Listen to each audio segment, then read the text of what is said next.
السلام علیکم ناظرین، دنیا کی سب سے بڑی معاشی جنگ شروع ہونے والی ہے۔ اس بار میدان جنگ نہ یوکرائن ہے نہ غزہ، بلکہ چین اور امریکہ کی منڈی ہے۔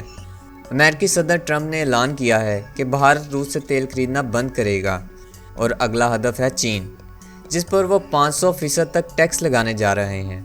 سوچئے، اگر ایسا ہوا تو دنیا بھر کی سٹاک مارکیٹس کریش کر جائیں گی، ڈالر نیچے گر جائے گا، مہنگائی بڑھے گی اور سپلائی چین مکمل طور پر مفلوج ہو جائے گی۔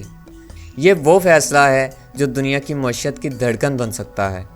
افغانستان میں جنگ بندی، پاکستانی سرحدوں پر کشیدگی اور اسی دوران ٹرمپ کا چین کو چیلنج دینا، کیا یہ محض اتفاق ہے یا دنیا ایک نئے گلوبل فیس آف کی طرف بڑھ رہی ہے؟ ٹرمپ نے کہا کہ انہیں بھارتی وزیراعظم مودی نے یقین دلایا ہے کہ بھارت اب روس سے تیل خریدنا بند کرے گا۔ ان کا کہنا تھا کہ وہ چین پر بھی دباؤ ڈالیں گے کہ وہ روس سے تیل لینا بند کرے۔ یہ بیان صرف تیل کی حد تک محدود نہیں ہے، بلکہ یہ امریکہ کی نئی عالمی اسٹریٹجی کا آغاز ہے۔ واشنگٹن چاہتا ہے کہ دنیا کا کوئی بھی ملک روس کے ساتھ معاشی تعلقات نہ رکھے۔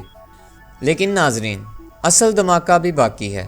ٹرمپ چین پر 500% تک درآمدی ٹیکس لگانے کی تیاری کر رہے ہیں، یعنی جو چیزیں امریکہ چین سے خریدتا ہے، الیکٹرانکس، گاڑیاں، موبائل کے پارٹس یا خام مال، ان سب کی قیمت 5 گنا بڑھ جائے گی۔ سوچئے ناظرین، آج کی دنیا کی تقریباً 70% فیکٹریاں چین پر منحصر ہیں۔ اگر یہ تعلق ٹوٹ گیا تو سٹاک مارکیٹ کریش ہو جائیں گی، کرپٹو مارکیٹ نیچے گر جائے گی اور ڈالر مزید کمزور ہوگا اور عام شہری کی زندگی مزید مہنگی ہوگی۔ اور دوسری جانب چین بھی خاموش بیٹھنے والا نہیں ہے۔ ماہرین کا کہنا ہے کہ چین امریکی مصنوعات پر 1000% تک ٹیکس لگا سکتا ہے اور دیگر ممالک کو بھی ساتھ ملا سکتا ہے۔ یاد رکھیں کہ چین دنیا کا 92% ریئر ارتھ ایلیمنٹس پروسیس کرتا ہے، یعنی وہ دھاتیں جو موبائل فونز، گاڑیاں اور جدید ہتھیار بنانے میں استعمال ہوتی ہیں۔ اگر چین ان پر پابندی لگا دے تو امریکہ کی ٹیکنالوجی انڈسٹری براہ راست متاثر ہوگی۔ اسی طرح دنیا کی سب سے بڑی کمپنیز ایپل، ٹیسلا، انٹل سب خطرے میں پڑ جائیں گی۔ دنیا کے بڑے ممالک بھی اس جھٹکے کے لیے تیار نہیں ہیں۔ یورپ پہلے ہی توانائی کے بحران سے گزر رہا ہے، اور اگر امریکہ چین معاشی جنگ چھڑ گئی تو یورپی یونین کو اپنی فیکٹریاں بند کرنا پڑ سکتی ہیں۔ روس کے لیے یہ سنہری موقع ہوگا، کیونکہ امریکہ اور چین کے ٹکراؤ سے روس اپنی سپلائی ایشیا، افریقہ اور لاطینی امریکہ کی طرف موڑ سکتا ہے۔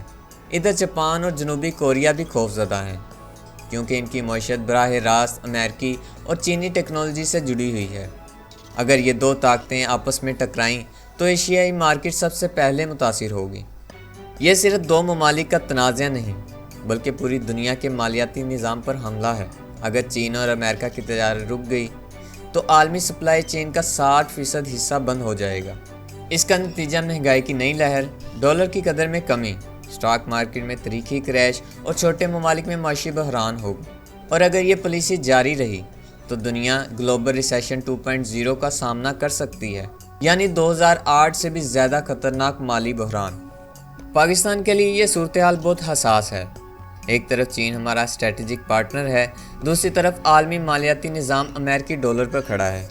اگر چین امریکہ کی کشیدگی بڑھی تو سی پیک منصوبے، برآمدات اور انویسٹمنٹ سب متاثر ہو سکتے ہیں۔ افغانستان میں جنگ بندی کے باوجود کشیدگی ہے، اور یہ خطہ ایک بار پھر بڑی طاقتوں کی کھیل کا حصہ بن سکتا ہے۔ اگر یہاں دوبارہ لڑائی بھڑک اٹھی تو چین کے بیلٹ اینڈ روڈ منصوبے اور امریکہ کی انڈو پیسفک پالیسی دونوں داؤ پر لگ جائیں گے۔ معزز دوستو، دنیا ایک نئے موڑ پر کھڑی ہے۔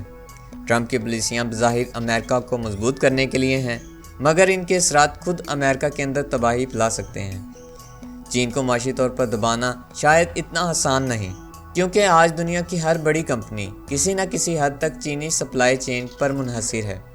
سوال یہ ہے، کیا ٹرمپ واقعی امریکہ کو مضبوط کر رہے ہیں، یا یہ قدم دنیا کی معیشت کے تابوت میں آخری کیل ثابت ہوگا؟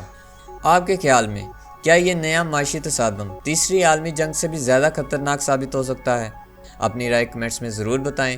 ویڈیو پسند آئے تو لائک اور شیئر کریں، اور چینل کو سبسکرائب کرنا مت بھولیں۔